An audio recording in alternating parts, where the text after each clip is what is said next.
Bismillahirrahmanirrahim. Assalamualaikum warahmatullahi wabarakatuh. Innal hamdalillah nahmaduhu wa nasta'inuhu wa nastaghfiruh wa na'udzu billahi min shururi anfusina wa min sayyiati a'malina. Man yahdihillahu fala mudilla lahu wa man yudlil fala hadiya lahu. وأشهد أن لا إله إلا الله وحده لا شريك له وأشهد أن محمدا عبده ورسوله اللهم صل وسلم وبارك على نبينا محمد وعلى آله وأصحابه ومن تبعهم بإحسان إلى يوم الدين أما بعد. Ma'asyiral muslimin, ibu-ibu sekalian rahimani wa rahimakumullah. Alhamdulillah, segala puji bagi Allah tabaraka wa ta'ala.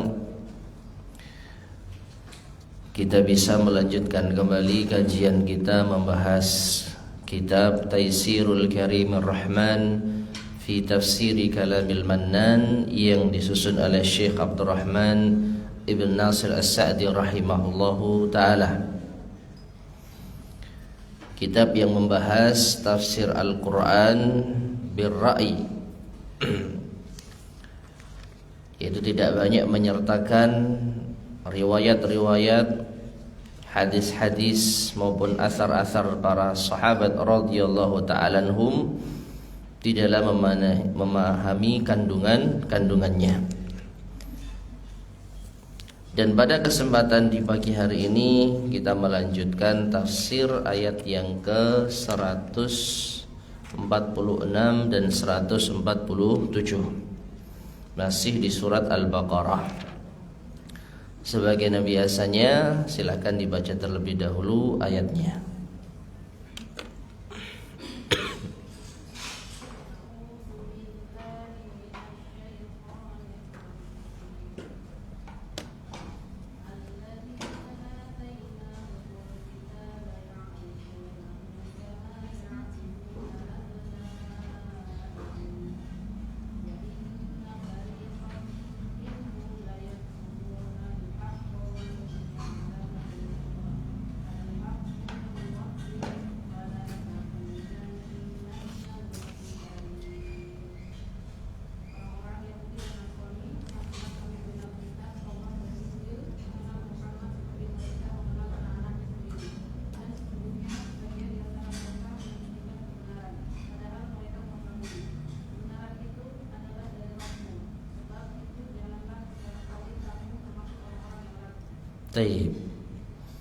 Allah Subhanahu wa ta'ala berfirman, alladzina atainahumul kitab ya'rifunahu kama ya'rifuna abna'ahum. Orang-orang yang telah kami berikan kepada mereka Alkitab, yaitu Yahudi dan Nasrani. Ya'rifunahu, mereka mengetahuinya, mereka mengenalinya, yaitu mengenali Nabi kita Muhammad sallallahu alaihi wasallam. Kama ya'rifuna abna'ahum, sebagaimana mereka mengenal anak-anak mereka sendiri. Jadi orang-orang ahli kitab itu benar-benar mengenal Rasulullah sallallahu alaihi wasallam sebagaimana mereka mengenali anak mereka sendiri. Orang tua tidak akan salah di dalam mengenali anak kandungnya, tidak akan tertukar. Nah, demikianlah orang-orang ahli kitab terhadap Nabi kita Muhammad sallallahu alaihi wasallam. Wa inna fariqam minhum, dan sesungguhnya sebagian kelompok dari mereka, dari ahli kitab tersebut, la yaktumunal haqqa wa hum ya'lamun, sungguh mereka telah menyembunyikan kebenaran dalam keadaan mereka mengetahuinya. Dan ini sering diulang-ulang ya. Jadi keadaan ahli kitab menyembunyikan kebenaran ini sering kita dapatkan keterangannya di ayat-ayat sebelumnya. Al-haqqu min rabbika fala takunanna minal mumtarin. Kebenaran itu dari Rabbmu, dari Tuhanmu, maka janganlah engkau sekali-kali menjadi orang yang ragu. Taib ma'asyar muslimin rahimani wa rahimakumullah. Jadi ayat ini membahas tentang keadaan ahli kitab, bagaimana sebenarnya kondisi mereka terhadap Nabi kita Muhammad sallallahu alaihi wasallam dan bagaimana realitas yang ada pada mereka ketika mereka tahu kebenaran, lalu sebagian mereka bahkan kebanyakan mereka menyembunyikannya. Dan Allah Subhanahu wa taala telah yaitu memberikan keterangan yang jelas kepada Nabi kita Muhammad sallallahu alaihi wasallam, al-haqqu min rabbik. Kebenaran itu datang dari Tuhanmu wahai Muhammad. Maka janganlah engkau sekali-kali menjadi orang yang ragu. Meskipun ahli kitab menyembunyikan kebenaran, maka Allah akan senantiasa menampakkannya. Sekarang mari kita baca penjelasan dari al-mu'allif Syekh Abdurrahman bin Nasir As-Sa'di rahimahullahu ta'ala. Beliau mengatakan yukhbiru ta'ala, Allah ta'ala mengabarkan anna ahlal kitabi, bahwasanya ahli kitab itu orang-orang yang mendapatkan Alkitab, qad taqarrara indahum, telah jelas di sisi mereka, wa arafu, dan mereka telah mengenal anna Muhammadan Rasulullah, bahwasanya Muhammad adalah utusan Allah, wa anna ma jaa bihi haqqun wa sidqun, dan bahwasanya apa yang beliau datang membawanya, itu Nabi kita Muhammad sallallahu alaihi wasallam datang dengan membawanya, haqqun wa sidqun, itu adalah benar dan jujur. Ya. Wa tayaqqanu, dan mereka meyakini dzalik, yang demikian itu, kama tayaqqanu abna'ahum, sebagaimana mereka meyakini anak-anak mereka sendiri. Ini perumpamaan yang sangat gamblang. Orang tua tidak akan salah di dalam mengenali anaknya, bahkan sekalipun anak itu kembar.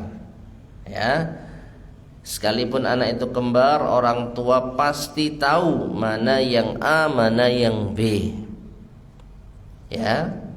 Nah, seperti inilah perumpamaan yang Allah Subhanahu wa taala sebutkan di dalam Al-Qur'an. Bagi orang-orang ahli kitab, mereka itu jelas mengenal Nabi kita Muhammad sallallahu alaihi wasallam. La bihaitsu, di mana la yastabihuna alaihim bighairihim. Ya, di mana tidaklah mereka tersamarkan atas anak-anak mereka itu dengan selain mereka. Ya, orang tua tidak akan salah di dalam mengenal anaknya, tidak akan samar mana anaknya mana bukan, jelas 100% pasti bisa dikenali. Tidak ada kesamaran sedikit pun. Fa ma'rifatuhum bi Muhammadin sallallahu alaihi wasallam, maka pengenalan mereka terhadap Nabi Muhammad sallallahu alaihi wasallam, ya, mereka mengenali Nabi kita Muhammad sallallahu alaihi wasallam, wasalat ila haddin, itu sampai pada tingkatan, sampai pada derajat la yashukuna fihi wa la yamtarun, yang mereka tidak ragu-ragu di dalamnya dan juga tidak ada kebimbangan, 100% yakin. Ya. Jadi sama sekali tidak ada kebimbangan. Itu Muhammad bukan ya? Itu benar-benar Rasul yang diutus oleh Allah bukan ya? Kok kayaknya iya, kayaknya bukan. Tidak seperti itu. 100% yakin bahwa beliau adalah benar-benar Nabi yang diutus oleh Allah Subhanahu wa ta'ala. Dan ini mereka ketahui dari kitab-kitab mereka. Dan mereka membuktikannya secara langsung dengan melihat Nabi kita Muhammad sallallahu alaihi wasallam. Tidak ada sedikit pun keraguan. Lakin akan tetapi fariqan minhum, sebagian kelompok dari mereka, wahum aktsaruhum, bahkan mereka adalah yang paling banyak, mayoritas dari mereka, alladzina kafaru bih, yang mereka itu mengkufuri beliau, yaitu apa? Tidak beriman kepada beliau sallallahu alaihi wasallam. Katamu hadhihi syahadata ma'atayakuniha, mereka menyembunyikan persaksian ini bersamaan dengan keyakinan mereka. Ya. Jadi setelah mereka memastikan bahwa Nabi kita Muhammad sallallahu alaihi wasallam itu benar-benar utusan Allah sebagaimana yang mereka kenal, maka kebanyakan mereka menyembunyikan hal tersebut. Dengan cara apa? Dengan cara mengingkarinya, dengan cara tidak memberitahukan kepada umat keterangan yang ada di kitab mereka dengan apa yang mereka lihat dari diri Nabi sallallahu alaihi wasallam. Benar-benar disembunyikan. Makanya pada ayat sebelumnya sudah pernah kita lewati ya, mereka membuang apa? Kitab di belakang mereka. Karena apa? Ternyata sama persis. Ternyata benar-benar sama persis apa yang dibawa oleh Nabi kita Muhammad SAW dengan ajaran yang ada di dalam kitab-kitab mereka. Akhirnya mereka apa? Membuang kitab mereka. Nah seperti itu. Taib. Kemudian ma'asyar muslimin rahimani wa rahimakumullah, wahum ya'lamun, dan dalam keadaan mereka mengetahuinya. Lalu Syekh membawakan dalil firman Allah Subhanahu wa taala, wa man azlamu mimman katama syahadatan 'indahu minallah, dan siapakah yang paling zalim, dan siapakah yang lebih zalim dibandingkan orang yang menyembunyikan persaksian di sisinya dari Allah. Ya, jadi menyembunyikan kebenaran termasuk di antara kezaliman yang paling zalim. Dan ini terjadi pada ahli kitab, al-Yahud maupun an-Nasara. Wa fi dhimni dzalik, dan di dalam kandungan ini pula, artinya di dalam faidah ataupun kandungan ayat yang bisa kita ambil hikmah di dalamnya, tasliyatun lirrasuli wal mu'minin, terdapat hiburan bagi Rasul dan bagi orang-orang yang beriman. Ya, apa itu? Allah Subhanahu wa ta'ala ketika menyebutkan tentang kondisi mereka yang menyembunyikan kebenaran, maka pada hakikatnya ini adalah hiburan bagi Nabi sallallahu alaihi wasallam. Kenapa? Karena mereka tidaklah mengingkari dan mengkufuri Nabi sallallahu alaihi wasallam karena tidak mengenal beliau adalah nabi. Ya, kalau sekiranya orang-orang ahli kitab itu tidak tahu dan tidak kenal Nabi kita Muhammad sallallahu alaihi wasallam secara jelas, mungkin Nabi sallallahu alaihi wasallam lebih sedih lagi.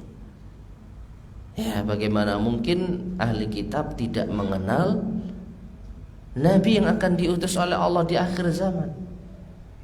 Mungkin Nabi SAW akan lebih sedih lagi. Ya, tidak dikenal oleh ahli kitab, padahal mereka adalah orang-orang yang diberikan Alkitab. Namun ternyata Allah Subhanahu wa taala mengungkap bahwasanya mereka bukan tidak kenal, tapi mereka menolak kebenaran tersebut. Ini menunjukkan bahwa Nabi kita sallallahu alaihi wasallam itu dikenal oleh mereka. Nah, inilah sisi hiburannya.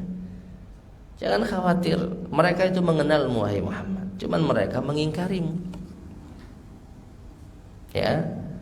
Maka dengan kondisi ini setidaknya Nabi SAW terhibur.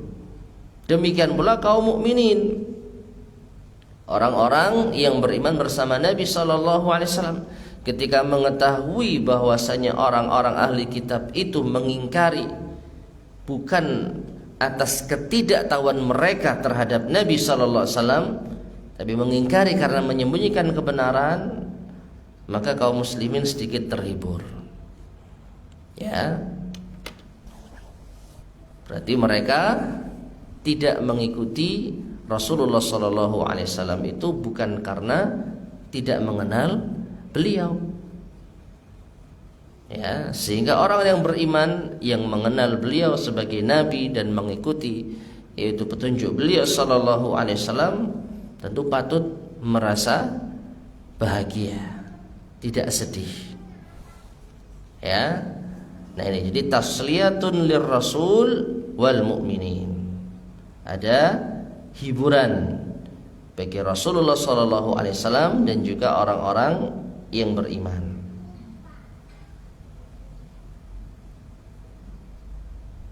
Taib. Wa tahdhirun lahum min syarrihim wa syubahihim. Dan juga di dalam ayat ini terdapat peringatan bagi mereka. Siapa? Ahli kitab, dari keburukan mereka dan syubhat-syubhat mereka. Jadi Allah tampakkan keburukan mereka, mengenal Nabi tapi tidak mau mengikutinya. Wa fariqum minhum, dan sebagian kelompok dari mereka, lam yaktumul haqqa wa hum ya'lamun. Ada di antara mereka yang tidak menyembunyikan kebenaran dan mereka mengetahuinya. Ya. Wa minhum man amana bih, dan di antara mereka ada yang beriman kepada beliau sallallahu alaihi wasallam, dan ini jumlahnya sedikit. Wa minhum man kafara bihi jahlan, dan di antara mereka ada yang kufur kepada Nabi sallallahu alaihi wasallam dengan kebodohan. Nah, kalau kita perhatikan apa yang dijelaskan oleh al-muallif rahimahullahu di sini, setidaknya ada 4 golongan ahli kitab. Kalau boleh kita perinci ya, setidaknya ada 4 golongan ahli kitab. Yang pertama, mereka yang mengenal Rasul lalu menyembunyikan apa? Kebenaran dan persaksian tersebut. Ketika ditanya, benarkah Muhammad Rasulullah? Oh bukan, tidak benar itu. Padahal mereka tahu, mereka yakin, mereka kenal Nabi seperti anak mereka sendiri. Ini golongan yang pertama. Golongan yang kedua, yaitu mereka yang tidak menyembunyikan kebenaran dan mereka tahu. Benarkah Muhammad itu seorang nabi? Iya benar. Ya, sangat disayangkan, benar. Sangat disayangkan karena mereka kecewa. Ya. Tapi mereka jujur. Ya benar. Di sini tidak ada keterangan apakah mereka beriman atau tidak. Ya, hanya sekedar membenarkan sesuai dengan pengetahuan mereka. Nah, kelompok yang ketiga yaitu yang beriman kepada beliau. Nah, ini sedikit, paling sedikit.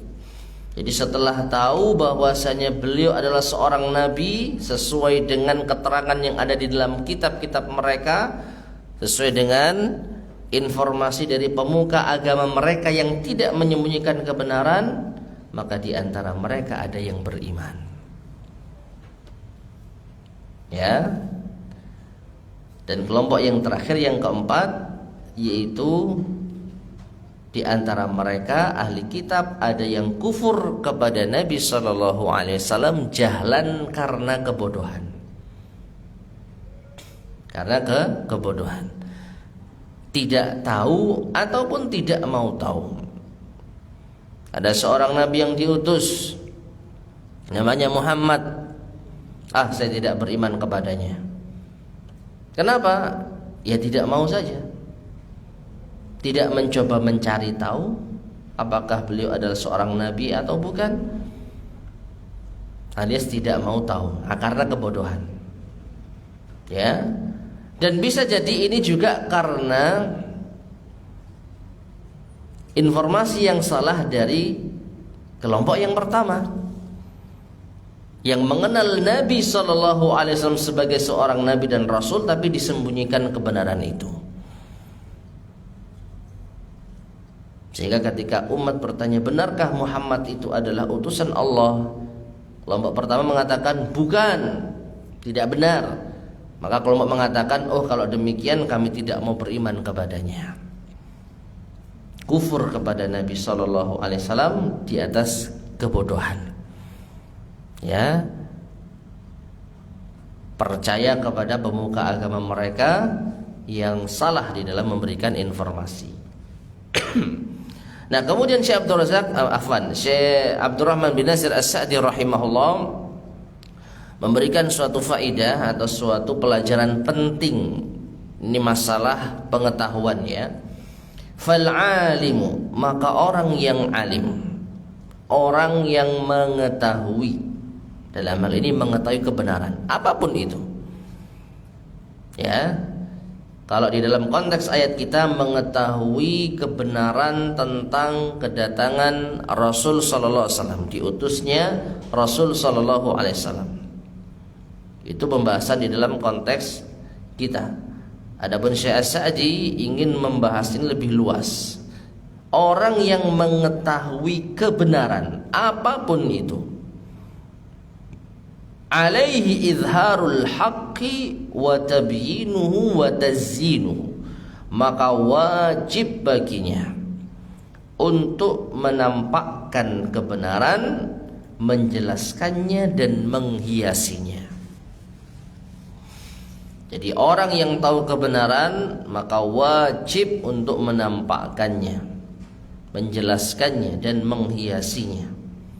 Bikulli ma yaqdiru alaihi min ibaratin wa burhanin wa misalin wa ghairi dzalik, dengan setiap apa yang ia mampu, min ibaratin dengan berbagai ungkapan, wa burhanin dan bukti, wa misalin dan contoh ataupun permisalan, wa ghairi dzalik dan yang lainnya. Jadi orang yang tahu kebenaran harus semaksimal mungkin menjelaskan kebenaran itu semampunya. Kalau dia bisa menjelaskan dengan ungkapan, jelaskan dengan ungkapan.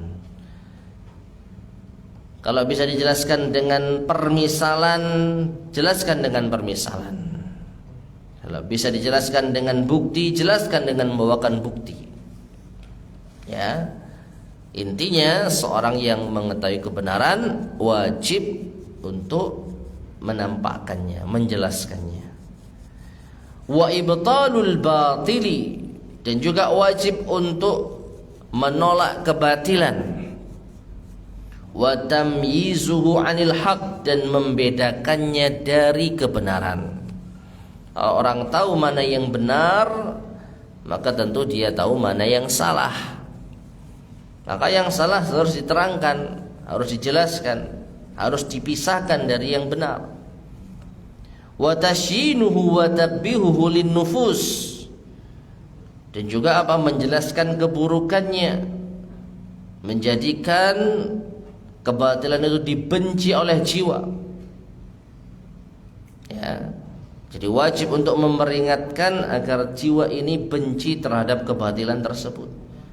Bikulli tariqin mu'addin lidzalik, dengan setiap jalan yang bisa mengantarkan pada yang demikian itu. Apapun caranya, jelaskan yang benar itu benar, dan jelaskan yang batil itu batil. Ini wajib bagi siapa? Orang yang mengetahui kebenaran. Fahaula'il katimuna akasu al-amr, maka mereka orang-orang yang menyembunyikan kebenaran tadi, akasul amra, mereka telah membalikkan keadaan. fan'akasat ahwaluhum, sehingga keadaan mereka pun menjadi terbalik. Ya. Jadi al-jazaa'u min jinsil amal, balasan sesuai dengan jenis amal perbuatan.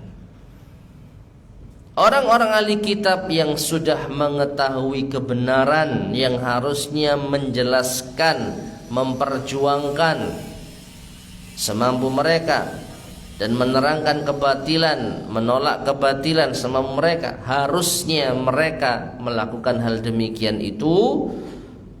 Namun mereka justru membalik keadaan. Mereka sembunyikan kebenaran, mereka sebarkan kebatilan. Maka nasib mereka pun terbalik. Nasib mereka pun terbalik. Mereka akhirnya menjadi terhina. Jadi orang-orang ahli kitab yang menyembunyikan kebenaran, maka hidup mereka terhina di dunia dan di akhirat. Nah, demikian pula lah pesan bagi orang yang berilmu. Orang yang memiliki ilmu, apabila menyembunyikan ilmu, apabila menampakkan kebatilan dan menyembunyikan kebenaran, maka hidupnya pun nanti akan terbalik. Ya, sebagaimana kita ketahui, Allah akan mengangkat derajat, memuliakan orang-orang yang beriman dan berilmu, selama ilmu itu diamalkan dan dijelaskan, tidak disembunyikan. Maka sebaliknya, orang yang berilmu tapi menyembunyikan ilmunya, maka apa? Bukan diangkat derajatnya, tapi justru akan dihinakan, menjadi manusia yang terhina dunia maupun akhirat. Ini bahayanya orang apa? Menyembunyikan ilmu. Nah, atas dasar inilah mungkin yang menjadi pertimbangan seorang sahabat yang dia rela melanggar apa yang pernah dia janjikan kepada Rasulullah Shallallahu Alaihi Wasallam dibandingkan dengan menyembunyikan ilmu. Ya, apa itu? Keutamaan kalimat la ilaha illallah. Ada yang ingat siapa sahabatnya? Ada salah seorang sahabat yang dia mendapatkan hadis dari Nabi Shallallahu Alaihi Wasallam, tapi Nabi berusaha jangan kau sampaikan pada manusia. Itu tentang keutamaan la ilaha illallah yang akan bisa menghapuskan dosa. Sebesar apapun dosa seseorang akan diampuni selama dia mengucapkan la ilaha illallah, yakin dalam hatinya. Ada ingat sahabat-sahabat? Lupa ya?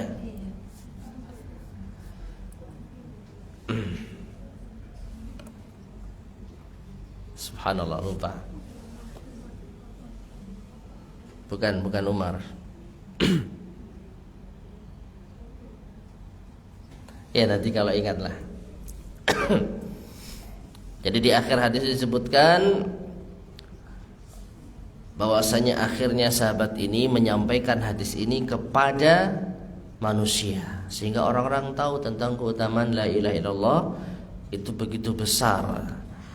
Dosa sebesar apapun akan terampuni dengan kalimat la ilaha illallah. Pesan Nabi SAW, jangan kau sampaikan, fayattakilu, sehingga mereka akan menyandarkan apa istilahnya itu, mereka akan bersandar pada kalimat la ilaha illallah. Khawatirnya mereka akan meremehkan dosa. Kan yang penting tidak syirik, kan gitu ya. Yang penting tidak syirik. Selama tidak syirik, maka dosa akan diampuni oleh Allah Subhanahu wa taala.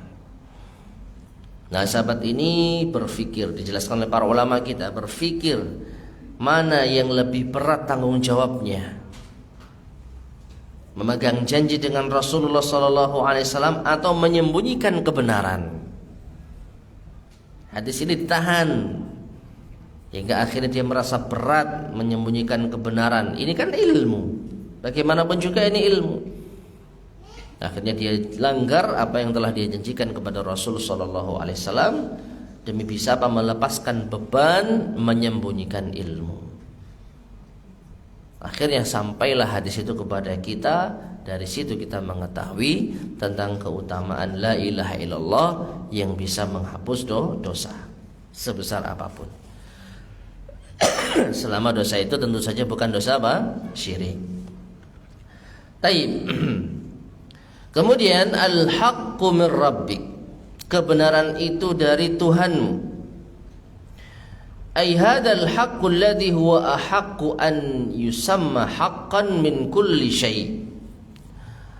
Yaitu hadzal haqq, kebenaran ini, alladhi huwa ahaqqu, yang dia lebih berhak, lebih pantas, an yusamma haqqan, untuk dinamakan dengan kebenaran, min kulli syai', dari segala sesuatu, limashtamalat alaihi minal matalibil aliyah, karena apa yang terkandung di dalamnya berupa cita-cita yang tinggi, wal awamiril hasanah, dan perintah-perintah yang baik, wa tazkiyatin nufusi wa hathiha ala tahsili masalihiha, dan terdapat juga pensucian jiwa dan dorongan untuk meraih kemaslahatan jiwa, wa daf'i mafasidiha, dan menolak mafsadah, kerusakan pada jiwa, li sudurihi min rabbik, karena dia bersumber dari Tuhanmu. Ya. Jadi al-haq, ya, kebenaran itu dijelaskan di sini berasal dari Tuhanmu. Yang namanya kebenaran itu memiliki kandungan cita-cita yang tinggi, perintah yang baik, pensucian jiwa, dan menolak segala hal yang merusak jiwa. Ini semua karena bersumber dari Tuhanmu. Alladzi min jumlati tarbiyatihi lak, yang mana termasuk di antara bentuk pendidikan tarbiyah itu kepadamu wahai Muhammad, an anzala alaika hadzal Qur'an, itu dia telah menurunkan kepadamu Al-Qur'an ini, alladzi fihi tarbiyatun al-uqul, yang di dalamnya terdapat tarbiyah, pendidikan, tarbiyatul uqul, terhadap akal, wan nufus, dan jiwa, wa jami'il masalih, dan berbagai macam kemaslahatan. Baik, ma'asyiral muslimin rahimani wa rahimakumullah. Jadi kebenaran itu hanya datang dari Allah Subhanahu wa taala. Dan kebenaran yang datang dari Allah Subhanahu wa taala itu memiliki banyak kandungan. Dan yang paling utama adalah mengandung pendidikan bagi akal, jiwa, dan kemaslahatan. Mustahil sesuatu yang benar dari Allah Subhanahu wa taala itu merusak akal, merusak jiwa, dan merusak kemaslahatan manusia. Mustahil. Justru kebenaran yang datang dari Allah Subhanahu wa taala menjaga hal-hal tersebut. Ya, menjaga akal, menjaga agama, menjaga harta, menjaga jiwa. Inilah kebenaran yang datang dari Allah Subhanahu wa taala. Bukan justru apa merusaknya. Fala takunanna minal mumtarin, maka janganlah engkau wahai Muhammad sekali-kali menjadi di antara orang-orang yang ragu. Ai fala yahsulu laka adna syakkin wa raibatin fi, janganlah ada pada dirimu sedikit pun keraguan dan kebimbangan di dalamnya, di dalam kebenaran. Bal tafakkar fihi wa ta'ammal, bahkan berfikirlah, cermatilah, hatta tasila bidzalika ilal yaqin, hingga engkau sampai pada tingkat yakin. Lianna tafakkura fihi, karena memikirkan kebenaran, la mahalata, tidak diragukan, dafi'un lisyak, musilun lil yaqin, ini bisa mencegah keraguan dan bisa menyampaikan pada keyakinan. Taib ma'asyar muslimin rahimani wa rahimakumullah, ini di antara faedah yang berharga ya. Di antara faedah yang berharga. Apa itu? Orang kalau berpikir tentang kebenaran, yang diperbincangkan adalah kebenaran, yang dibahas adalah kebenaran, maka ini bisa menghindarkan dirinya dari keraguan dan bisa menambah keyakinan. Oleh karena itu para ulama kita melarang keras untuk membahas tentang syubhat. Karena syubhat itu bukan kebenaran, itu adalah kesamaran. Kebenaran itu apa? Kebenaran yang datang dari Allah Subhanahu wa taala. Jelas rukun iman, rukun Islam.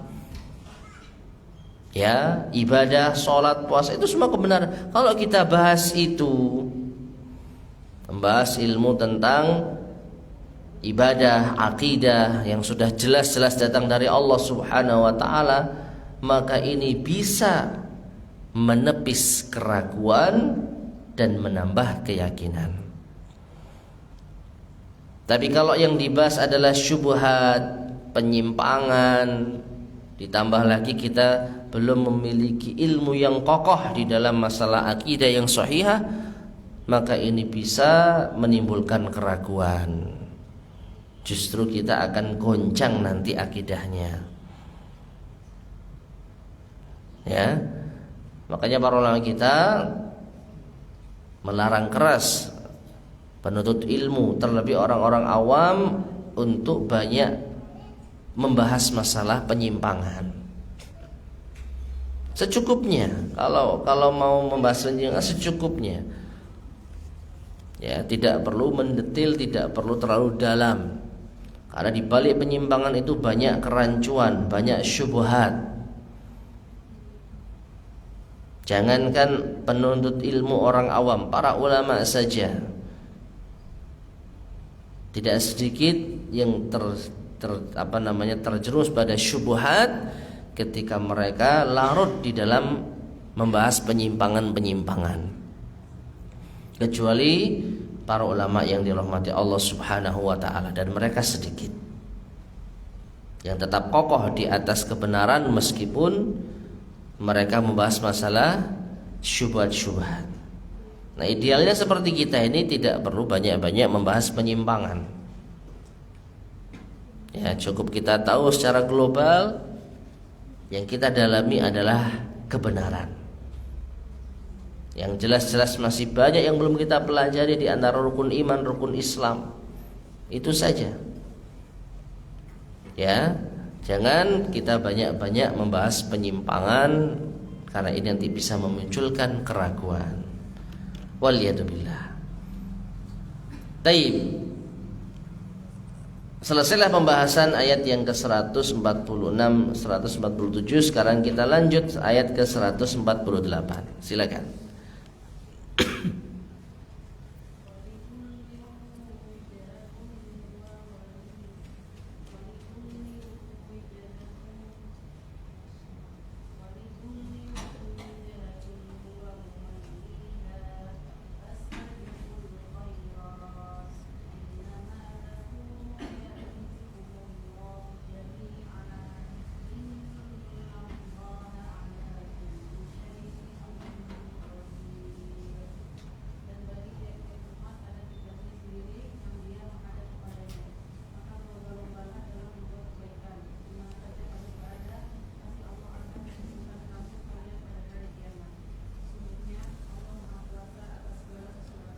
Taib.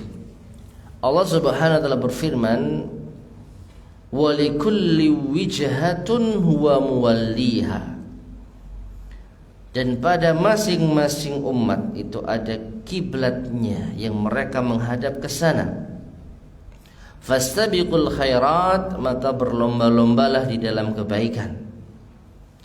Ainama takunu ya'ti bikumullahu jami'an, dimanapun kalian berada Allah akan kumpulkan kalian semuanya. Innallaha ala kulli syai'in qadir, sesungguhnya Allah Maha kuasa atas segala sesuatu. Ma'asyiral muslimin rahimani wa rahimakumullah. Ayat ini kembali membahas tentang masalah kiblat yang sebelumnya pernah kita lewati pula. Bagaimana Rasulullah SAW sering menengadahkan wajahnya ke atas langit, menanti-nanti kapan Allah tetapkan kiblat bagi kaum muslimin. Meskipun setelah itu orang-orang ahli kitab menolak, mereka membantah. Dan sekarang Allah Subhanahu wa taala membahas kembali masalah kiblat ini. Taib, kita baca penjelasan dari al-mu'allif rahimahullahu taala. Ai kullu ahli dinin wa millatin, yaitu setiap agama, setiap pemeluk agama. Lahu wijhatun, mereka memiliki arah kiblat. Yatawajjahu ilaiha fi ibadatihi, yang mereka arahkan, yang mereka tujukan pandangan mereka di dalam beribadah. Jadi walikullin, dan pada masing-masing, maksudnya masing-masing umat, masing-masing pemeluk agama itu memiliki kiblat sendiri-sendiri. Walaysa sya'nu fi istiqbalil kiblah, dan masalah utama sebenarnya bukan menghadap kiblatnya. Artinya benar-benaran mana kiblatnya. Kiblat saya ke sana, oh benaran saya kiblat saya ke sini. Ya. Ini bukan masalah utama. Karena masing-masing itu sudah ada ketentuan sendiri-sendiri. Di zaman Nabi terdahulu kiblatnya Allah perintahkan ke sana, yaitu yang benar. Di zaman Nabi yang lain berbeda, itu yang benar. Jadi tidak perlu kita membahas kiblat yang mana, karena itu bukan masalah utama. Fa innahu minasyara'i, karena sesungguhnya kiblat itu di antara syariat-syariat, karena sesungguhnya di antara syariat-syariat allati tataghayyaru bihal azminatu wal ahwal. Ya, di antara syariat-syariat itu ada yang berubah-ubah dengannya, tergantung dengan al-azminah, zaman, waktu, wal ahwal, dan keadaan. Sebelum syariat Islam disempurnakan, maka syariat ini senantiasa berubah-ubah sesuai dengan kondisi dan zaman. Ya, kecuali sudah disempurnakan dengan Nabi kita Muhammad SAW, Nabi terakhir, baru tidak ada perubahan sampai hari kiamat. Namun sebelum Islam disempurnakan, syariat itu akan senantiasa berubah sesuai dengan kondisi dan zaman. Wa yadkhuluha an-naskhu wan-naqlu min jihatin ila jihah, dan syariat itu akan dimasuki oleh nasakh, yaitu penghapusan. Ada yang dihapus, ada yang dirubah. Wan naql, ada yang dipindah. Min jihatin ila jihah, dari sisi yang lain atau dari satu sisi ke sisi yang lain, seperti kiblat. Ya, jadi bukan masalahnya itu menghadap ke mananya. Walakin asyan, akan tetapi masalah yang utama, kulla sya'n, di atas segala permasalahan, fimtithali ta'atillah, itu dalam ketaatan kepada Allah, menjalankan ketaatan kepada Allah, itu yang jadi masalah. Itu permasalahan utamanya. Wa taqarrubi ilaih, dan mendekatkan diri kepada Allah, wa talabil zulfa indah, dan menginginkan untuk dekat di sisinya. Fahada huwa unwanus sa'adati wa mansyurul wilayah, maka inilah yang menjadi inti kebahagiaan dan perwalian. Ya, maksudnya wali ya, seorang semakin dekat kepada Allah maka dia semakin bisa mencapai derajat wali.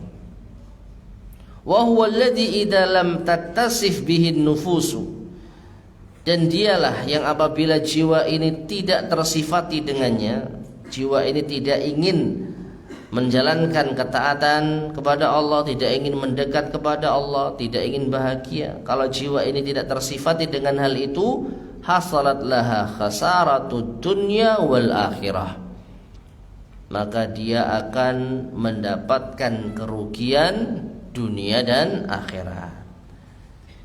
Kama annaha idza tasafat bihi, sebagaimana apabila jiwa itu memiliki sifat-sifat tersebut, fahiya rabihatu 'alal haqiqah, maka dia akan mendapatkan keberuntungan sesuai dengan hakikat yang sebenarnya.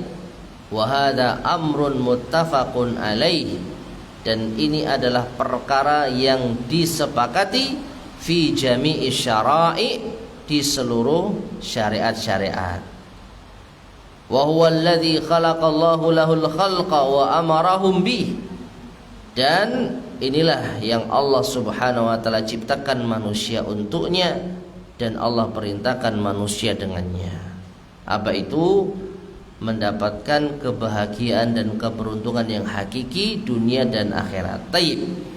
Ma'asyar muslimin rahimani wa rahimakumullah. Jadi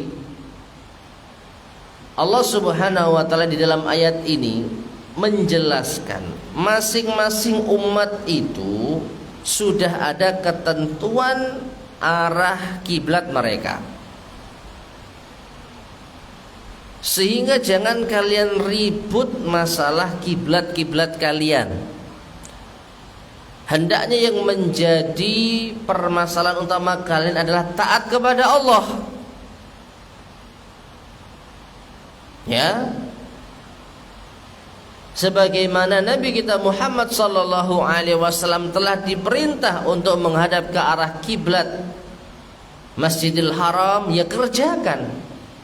Cukup, tidak perlu mengungkit-ungkit kiblat yang lama, tidak perlu membanggakan kiblat yang lalu, yang sudah berlalu.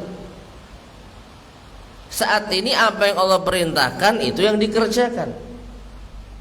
Dalam artian seandainya misalkan Allah tentukan kiblat lain lagi di saat yang lain, maka kita tinggal sami'na wa ata'na, kerjakan. Meskipun Allah pada akhirnya tidak menjadikan itu terjadi. Allah telah menetapkan kiblat umat Islam sampai hari kiamat ke arah Masjidil Haram, ke arah Ka'bah al-Musyarrafah.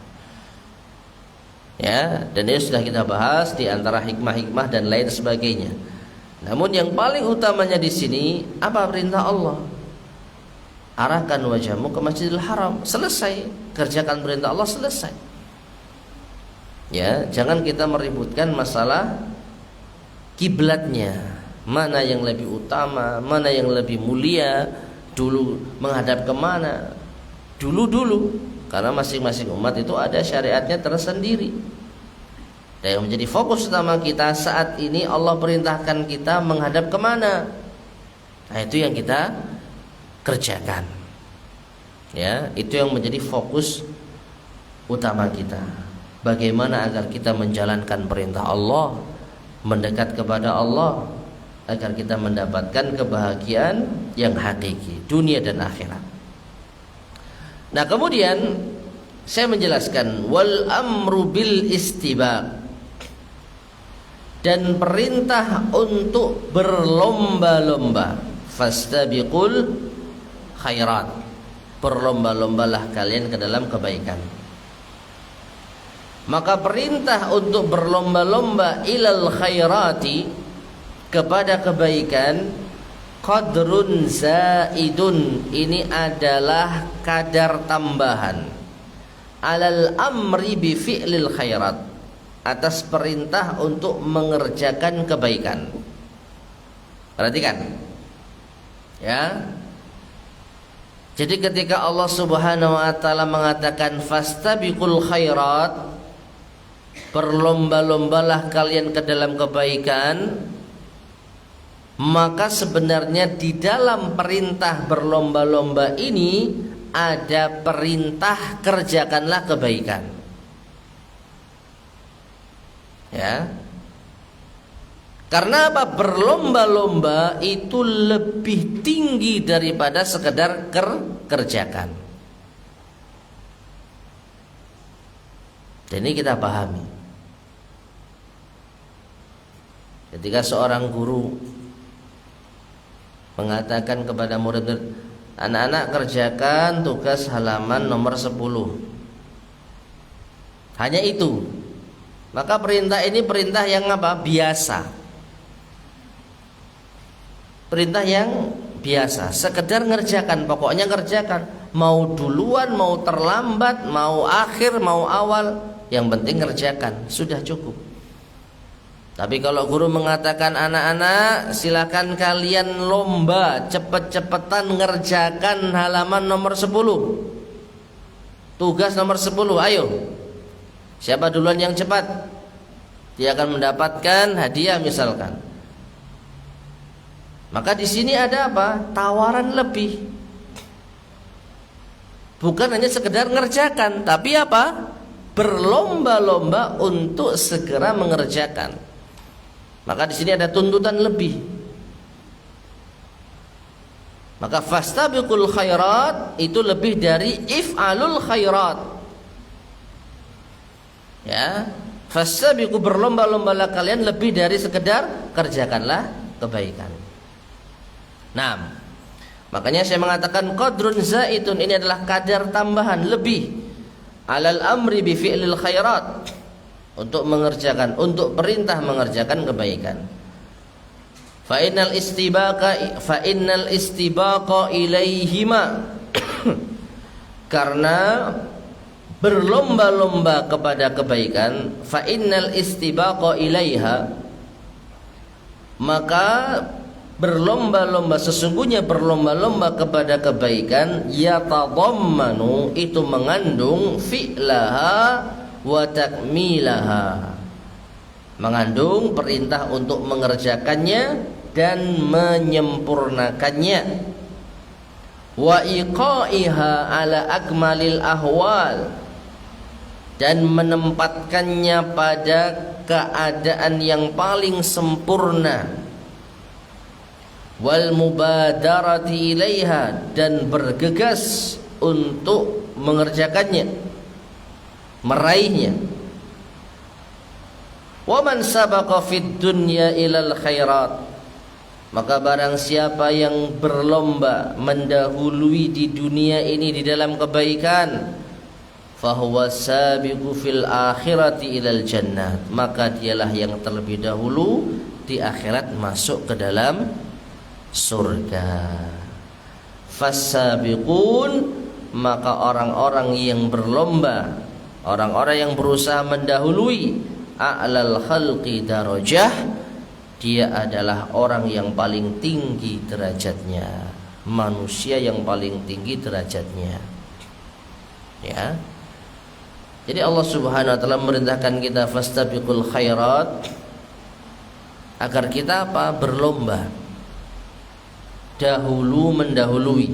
Dan ini tidak masalah, dalam kebaikan kita harus berusaha yang terdepan, terlebih dahulu sebisa mungkin.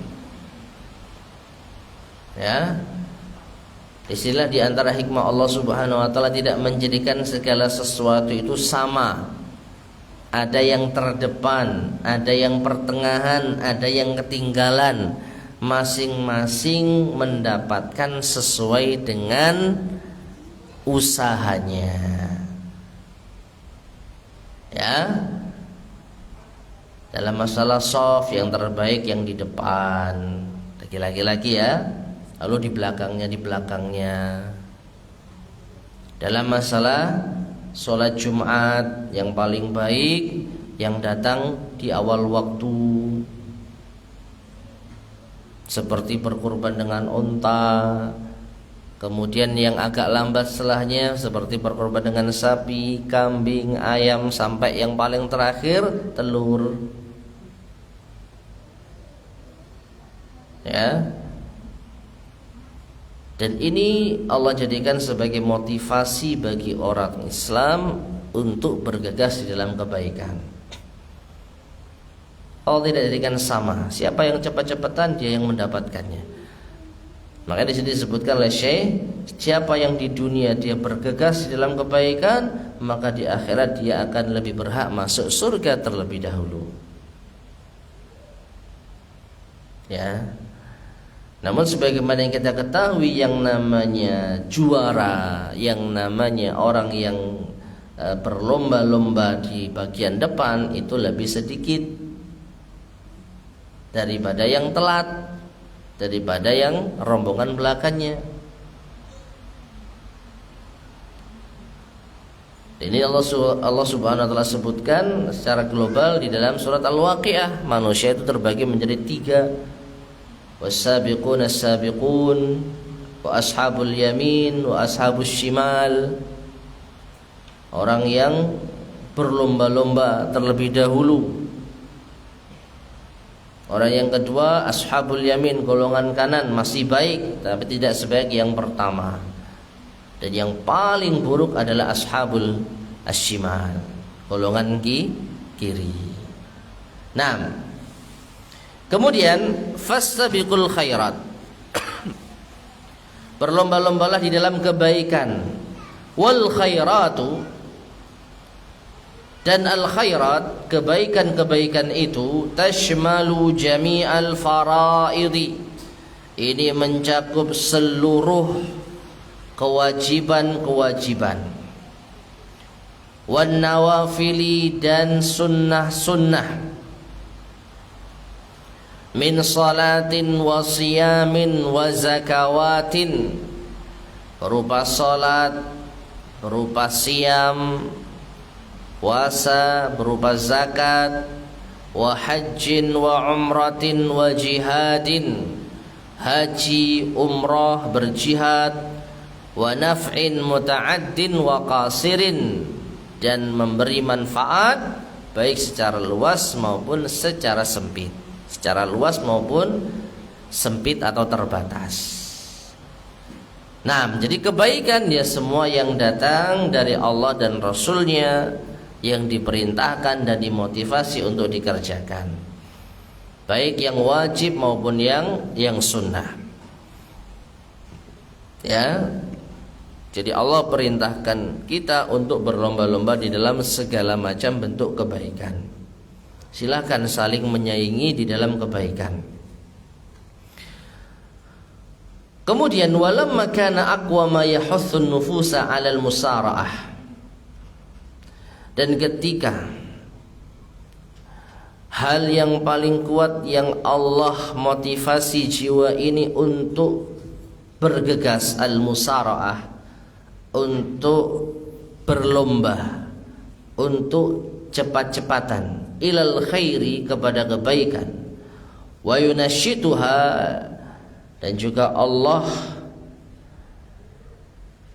menggiatkan, jadi menjadikan kita giat, semangat, marattaballahu 'alaiha minas thawab, maka Allah pun juga memberikan balasannya. Allah tidak hanya sekedar menyuruh lomba cepat-cepatan, dulu-duluan, tapi nggak ada iming-imingnya. Allah memberikan. Apa itu? Ainama takunu ya'ti bikumullahu jami'an. Allah berfirman, aynama takunu, dimanapun kalian berada, ya'ti bikumullahu jami'an, Allah akan mengumpulkan kalian semua. Innallaha ala kulli syai'in qadir, sesungguhnya Allah maha kuasa atas segala sesuatu. Fayajma'ukum liyaumil qiyamati biqudratihi, maka Allah akan kumpulkan kalian pada hari kiamat dengan kudrahnya, dengan kekuasaannya. Fayujazi kulla amilin bi'amalihi, sehingga Allah akan membalas setiap orang yang beramal dengan amalannya. Liyajziyal ladzina asa'u bima 'amilu wa yajziyal ladzina ahsanu bil husna. Allah berfirman yang artinya agar Allah membalas orang-orang yang berbuat keburukan dengan amal yang mereka kerjakan, dan Allah akan membalas orang-orang yang berbuat kebaikan dengan husna, dengan balasan kebaikan yang lebih, dengan surga. Baik, ma'asyar muslimin rahimani wa rahimakumullah. Kalau kita perhatikan di sini, ya, ayat yang dibawakan oleh al-mu'allif rahimahullah ini sebenarnya bukan termasuk di dalam ayat yang kita bahas. Liyajziyal ladzina asa'u bima 'amilu wa yajziyal ladzina ahsanu bil husna, ini bukan lanjutan ayat 148 dari surat Al-Baqarah. Ya. Jadi ayat 148 dari surat Al-Baqarah, fastabiqul khairat, berlomba-lombalah di dalam kebaikan. Lanjutannya apa? Aynama takunu ya'ti bikumullahu jami'an. Innallaha ala kulli syai'in qadir. Ya. Jadi perhatikan, ketika Allah memerintahkan fastabiqul khairat, berlomba-lombalah kalian di dalam kebaikan, itu lanjutan ayatnya seakan-akan tidak berkaitan erat dengan balasan. Seakan-akan. Tapi para ulama memandangnya beda. Ya, Syekh As-Sa'di setelah menjelaskan tentang keutamaan berlomba-lomba di dalam kebaikan, maka beliau menjelaskan ketika hal yang paling kuat yang memotivasi jiwa untuk berlomba-lomba ini Allah sebutkan, Allah pun juga menjelaskan jawabannya atau balasannya. Mana balasannya? Di dalam ayat tidak disebutkan balasan. Nah, inilah para ulama kita. Mereka memahami ayat aynama takunu ya'ti bikumullahu jami'an itu sebagai ayat yang menjelaskan balasan bagi orang yang mau berlomba-lomba dalam kebaikan. Dari mana? Mari kita perhatikan. Ya. Ketika Allah memerintahkan fastabiqul khairat, itu di mana? Dunia, ya kan? Fastabiqul khairat, berlomba-lombalah kalian di dalam kebaikan. Di mana ini bisa kita kerjakan? Dunia. Setelah itu Allah menjelaskan tentang akhirat. Aynama takunu ya'ti bikumullahu jami'an. Dimanapun kalian berada, nanti Allah akan kumpulkan kalian semua. Artinya apa? Setelah selama ini kalian kerjakan kebaikan dimanapun, kapanpun, nanti di akhirat Allah akan kumpulkan itu bagi kalian. Innallaha ala kulli syai'in qadir, dan Allah maha kuasa atas segala sesuatu. Artinya Allah tidak akan sia-siakan perlombaan kalian di dunia. Allah tidak akan sia-siakan perlombaan kalian di dunia. Nanti semuanya akan dikumpulkan di hari kiamat. Akan ada hisab. Makanya setelah itu Syekh As-Sa'di membawakan dalil lain sebagai penguat. Liyajziyal ladzina asa'u bima 'amilu wa yajziyal ladzina ahsanu bil husna. Allah kumpulkan manusia nanti di akhirat itu untuk apa? Agar Allah membalas orang yang berbuat keburukan dengan amal yang telah mereka perbuat di dunia, dan agar Allah membalas orang-orang yang berbuat kebaikan bil husna, dengan kebaikan yang lebih baik, dengan balasan kebaikan yang lebih baik, dengan surga. Ya. Jadi inilah penjelasan tentang balasan bagi siapa yang mau berlomba di dalam kebaikan. Allah tidak akan sia-siakan. Di akhirat Allah akan kumpulkan semua kita untuk mendapat balasan sesuai dengan amal perbuatan. Taib. Kemudian yang terakhir di dalam pembahasan ayat ini, wa yastadillu bihadhil ayati syarifah, atau wa yustadallu, dan diambil sisi pendalilan bihadhil ayati syarifah, dengan ayat yang mulia ini, alal ityani bi kulli fadilatin yattasifu biha al amal, untuk mendatangkan setiap keutamaan yang tersifati dengannya sebuah amalan. Jadi ayat fastabiqul khairat itu mengandung makna sisi pendalilan, apa itu?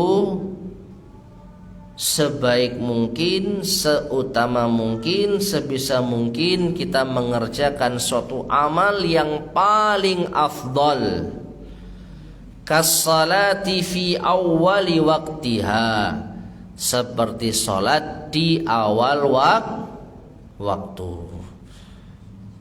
Ya. Salat di awal waktu, ma'asyar muslimin rahimani wa rahimakumullah. Ada enggak keutamaan tersendiri yang disebutkan di dalam hadis secara terpisah? Ada enggak? Pernah dengar enggak keutamaan salat di awal waktu? Disebutkan sebagai sebaik-baik amal. Pernah dengar ya hadisnya? Ada sahabat yang bertanya, amalan apa yang paling afdal? Maka di antara jawaban Rasul sallallahu alaihi wasallam, as-salatu ala waqtiha, salat pada waktunya. Maknanya salat di awal waktunya. Taib. Ini menunjukkan salat di awal waktu ada keutamaan tersendiri yang disebutkan dalam dalil tersendiri. Namun seandainya, perhatikan, seandainya tidak ada dalil khusus tentang keutamaan salat di awal waktu, maka ayat fastabiqul khairat itu sudah mencukupi. Fastabiqul khairat, berlomba-lombalah kalian di dalam kebaikan, itu sudah mencukupi segala jenis amalan hendaknya dikerjakan yang paling afdol, yang paling utama. Kalau kita bahas sholat, ya sesegera mungkin kerjakan sholat di awal waktu. Anda telah berlomba dengan saudara Anda yang mengerjakan sholat di akhir waktu. Kalau masalah puasa, sesegera mungkin kerjakan, sempurnakan puasa, terutama bagi wanita yang mungkin ada waktu libur. Ya, sesegera mungkin kerjakan, tambal puasa yang kemarin kita tinggalkan karena libur. Dalam masalah zakat, sesegera mungkin bayar zakat sesuai dengan ketentuan yang telah Allah berikan. Ini semua sudah tercukupi dengan ayat apa tadi? Fastabiqul khairat. Ya. Satu ayat ini sudah mencukupi anjuran untuk mengamalkan segala jenis amalan, kerjakan yang terbaik. Namanya lomba ya yang baik, yang paling utama. Kalau dalam bab sholat, ya sholat sesegera mungkin. Ya. Ini kalau dalam masalah sholat, kas-sholati fi awwali waqtiha, seperti sholat dikerjakan di awal waktunya. Wal mubadarati ila ibra'idz zimmah, dan bersegera untuk menunaikan tanggungan. Kita sebagai seorang muslim memiliki banyak tanggungan yang diwajibkan. Maka ayat fastabiqul khairat itu mengandung anjuran kerjakan, selesaikan sesegera mungkin tanggungan-tanggungan Anda. Minasyam, seperti puasa. Ya, yang masih punya utang, mari berlomba-lomba cepat-cepatan selesaikan hutang. Wal hajj, haji, tentu bagi yang mampu. Ya, baik haji apa itu normal maupun haji plus ataupun haji furoda atau apapun itu. Jadi yang memiliki harta yang cukup berlomba-lomba kerjakan sesegera mungkin haji tersebut. Wal umrah, demikian pula umrah. Wa ikhrajiz zakat, demikian pula mengeluarkan zakat. Sesegera mungkin yang sudah sampai haul dan juga mencapai nisab, sesegera mungkin cepat-cepatan mengeluarkan, selesaikan tanggungan Anda. Wal ityani bi sunanil ibadat, demikian pula mendatangkan sunnah-sunnah ibadah, wa adabiha, dan adab-adabnya. Yang wajib sudah beres, ayo berlomba-lomba untuk mengamalkan yang sunnah. Berlomba-lomba untuk menyempurnakan adab-adab amalan sunnah. Nah ini ya. Falillahi ma ajma'aha wa anfa'aha min ayah. Maka hanya milik Allah lah ayat yang paling lengkap, yang paling jami, mencakup, yang paling bermanfaat dari ayat-ayat yang ada. Ya, maknanya fastabiqul khairat itu diantara ayat Allah yang lengkap, komplit, dan sangat bermanfaat. Seperti yang tadi saya sampaikan, seandainya tidak ada dalil khusus tentang keutamaan salat di awal waktu, maka ayat fastabiqul khairat sudah mencukupi. Ini motivasi utama bagi kita untuk berlomba-lomba mengerjakan amal yang terbaik. Sebentar lagi kurban. Nah, ayo berlomba-lomba kurban yang terbaik. Ya, mau sapi mau kambing, berikan yang terbaik. Kita berlomba-lomba kepada Allah, berlomba-lomba untuk bisa mendekat kepada Allah, meraih pahala sebesar-besarnya di sisi Allah Subhanahu wa taala. Allahu taala alam shawab. Taib masyarakat muslimin rahimani wa rahimakumullah. Adapun ayat setelahnya mungkin kita lanjutkan ya pada kesempatan berikutnya. Ada kurang lebih 10 menit ya. Barangkali ada yang mau disampaikan, atau mungkin ya cukup dulu sebagai pemanasan ya setelah kita libur lama. Silakan kalau yang mau tanyakan disampaikan.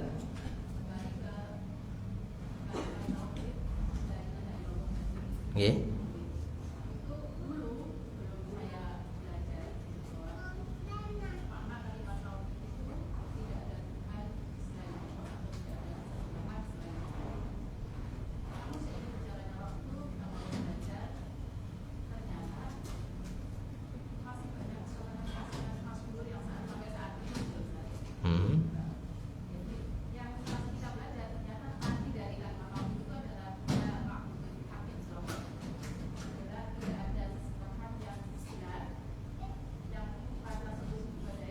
Ya.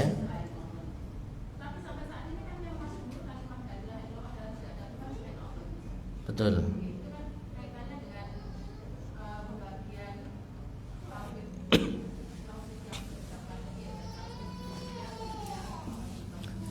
Iya.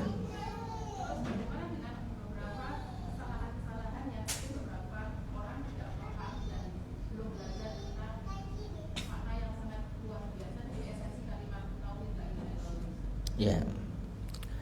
Baik. Jadi la ilaha illallah itu yang kita kenal, terjemahannya adalah tidak ada Tuhan selain Allah. Ini yang kita kenal sejak dahulu kala. Dan memang ini adalah versi terjemahan yang paling simpel. La, tidak ada, ilaha, Tuhan, illallahu, selain Allah. Dan hal ini bukanlah hal yang aneh. Maksudnya bagaimana bukan hal yang aneh? Kita sejak dahulu kala memang mengalami kondisi semacam ini. Apa itu? Semua serba simpel.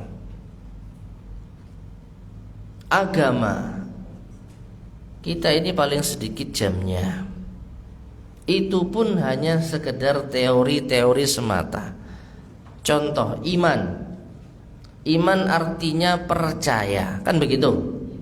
Rukun iman ada 6. Iman artinya percaya. Berarti cukup dengan menghafal percaya kepada Allah, percaya kepada malaikat, percaya kepada kita, percaya kepada Rasul, percaya kepada takdir, percaya hari kiamat. Selesai. Namun apakah iman sesimpel itu? Jawabannya tidak. Maka dari sini ada hal yang perlu untuk kita garis bawahi. Kalau hanya bentuk terjemahan, sekedar terjemahan, la ilaha illallah, tidak ada Tuhan selain Allah, iman artinya percaya, hanya sekedar terjemahan, apa istilahnya ya, sekedarnya saja, ya tidak salah. Tapi juga tidak benar 100%. Ini yang kita butuhkan, yang namanya ta'lim, belajar. Segala hal yang global itu ada perinciannya. Dan memang kalau kita, ya wallahu a'lam bishawab, kalau kita menyampaikan sesuatu itu terlalu panjang di awal, mungkin orang akan lari, mungkin orang akan bingung. Maka yang simpel, la ilaha illallah, tidak ada Tuhan selain Allah, itu artinya. Tetapi kalau Anda ingin mengetahui la ilaha illallah, bukannya sekedar terjemahan saja, harus dipelajari. Baik dari segi, ada dari segi nahwunya, isim la itu ada khobarnya yang mahdzuf, la ilaha haqqun, haqqunnya itu tersembunyi, wajib, ya, sehingga muncullah makna tafsir dari la ilaha illallah yang benar, la ilaha haqqun illallah, la ma'buda bihaqqin illallah. Tidak ada sesembahan Tuhan yang berhak diibadahi dengan benar kecuali Allah. Nah, ini pun juga nggak cukup hanya sekedar diterjemahkan saja, butuh dipelajari. Apa al-ma'bud itu? Apa ilah itu? Ada penjelasannya. Kita bawakan dalil-dalil bahwasanya orang-orang musyrik punya alihah, banyak sesembahan. Ya, sebagaimana dalam kisah Nabi Musa alaihissalam, ij'al lana alihah kama ij'al lana ilahan kama lahum alihah, buatkan kami sesembahan sebagaimana mereka punya banyak sesembahan. Sesembahan itu banyak, tapi yang hak hanya Allah, yang benar hanya Allah. Demikian pula belajar tentang rukun iman. Sebagai muqaddimah, hafalkan rukun iman ada 6. Iman artinya percaya, sementara tidak masalah, tapi kalau mencukupi hanya itu saja kurang. Yang kesimpulannya jamaah sekalian, rahimani wa rahimakumullah, kalau hanya sekedar mengartikan la ilaha illallah dengan tidak ada Tuhan selain Allah, ya, bahkan sekalipun tidak ada sesembahan yang hak kecuali Allah, hanya sekedar terjemahan, maka ini masih kurang. Butuh pendalaman, butuh pembelajaran, diurai satu persatu. Apakah la itu, kandungan dari huruf la itu apa? La nafiyah lil jins, menafikan segala bentuk jenis. Ilah itu apa maknanya? Setiap yang disembah, baik itu pohon, kuburan, batu, manusia, malaikat, hewan, segala yang disembah selain Allah itu namanya ilah, ma'luh, ma'bud. Nah, ini semua kita nafikan, la ilaha, tidak ada ilah, kosong semua bentuk ibadah. Illa bentuk istisna yang mengharuskan adanya isbat, menetapkan segala sesuatu yang tadi sudah dikosongkan. Siapa yang kita munculkan? Allah. Berarti maknanya satu-satunya Tuhan yang berhak untuk kita ibadahi, kita sembah hanya Allah. Segala selain Allah, Tuhan-Tuhan yang ada itu harus kita jauhi. Nah, ini butuh belajar, ya. Oke.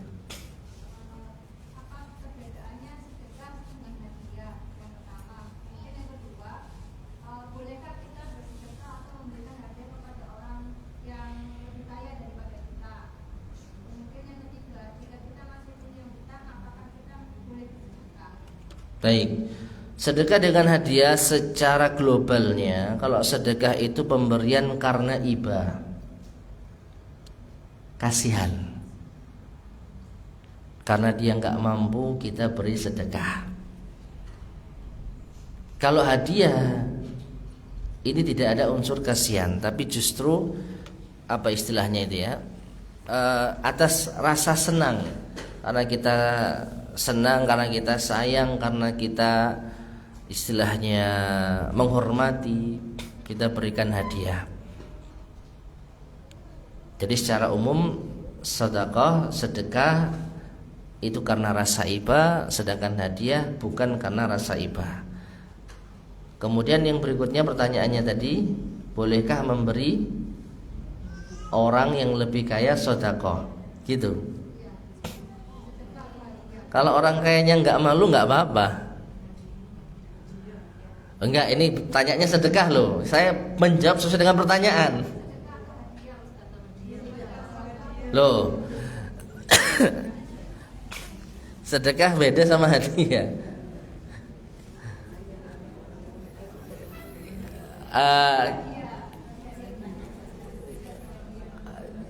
Kalau hadiah ya boleh, jelas. Kalau hadiah jelas boleh.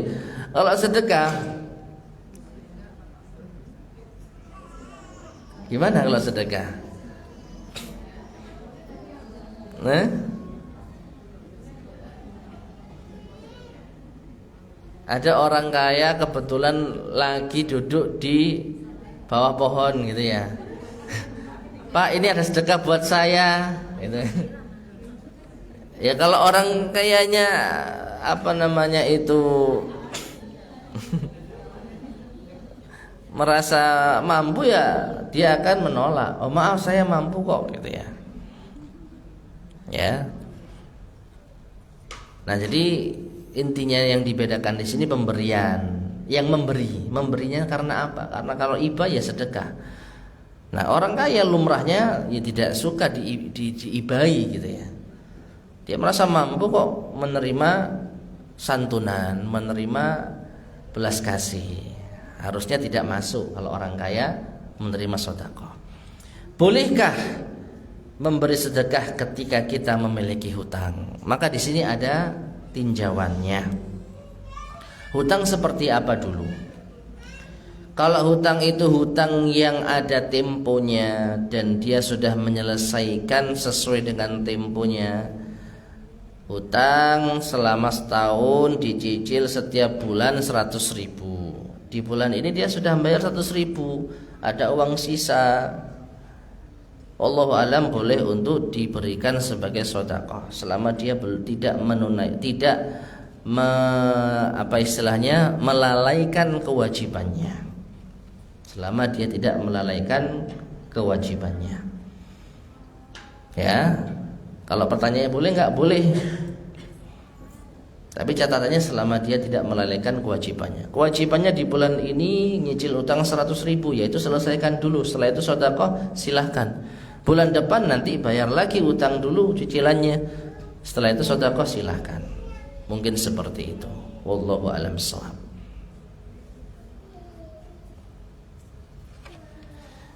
Baik, kita cukupkan ya. Mungkin yang bisa kita sampaikan pada kajian kita di pagi hari ini, mudah-mudahan bermanfaat. Kurang lebihnya saya mohon maaf. Kita akhiri. Subhanakallahumma bihamdika asyhadu an la ilaha illa anta astaghfiruka wa atubu ilaik. Alhamdulillahirabbil alamin. Wassalamualaikum warahmatullahi wabarakatuh.